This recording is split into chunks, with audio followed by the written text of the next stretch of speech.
The Notorious Jumping Frog of Calaveras County.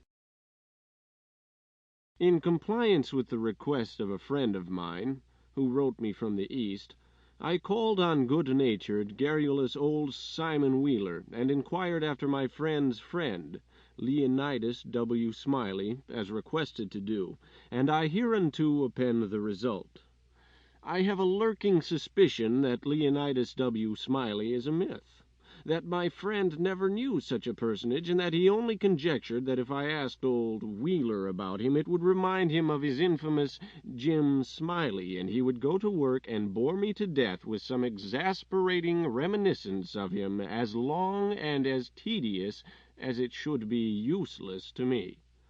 If that was his design, it succeeded.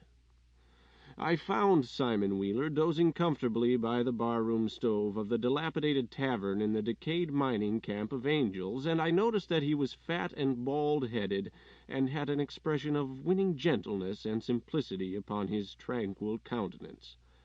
He roused up and gave me a good day. I told him that a friend of mine had commissioned me to make some inquiries about a cherished companion of his boyhood, named Leonidas W. Smiley. Reverend Leonidas W. Smiley, a young minister of the gospel who he had heard was at one time a resident of Angel's Camp. I added that if Mr. Wheeler could tell me anything about this Reverend Leonidas W. Smiley, I would feel under many obligations to him.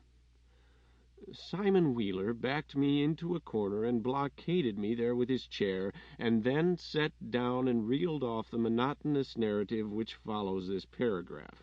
He never smiled, he never frowned, he never changed his voice from the gentle flowing key to which he tuned his initial sentence, he never betrayed the slightest suspicion of enthusiasm, but all through the interminable narrative there ran a vein of impressive earnestness and sincerity, which showed me plainly that, so far from his imagining that there was anything ridiculous or funny about his story, he regarded it as a really important matter, and admired its two heroes as men of transcendent genius in finesse.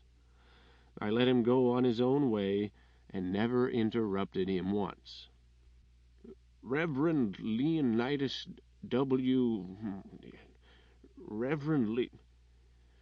Well, there was a fellow here once by the name of Jim Smiley in the winter of '49, or maybe it was the spring of '50. I don't recollect exactly. Somehow, though it makes me think it was one or the other, is because I remember the big flume weren't finished when he first come to the...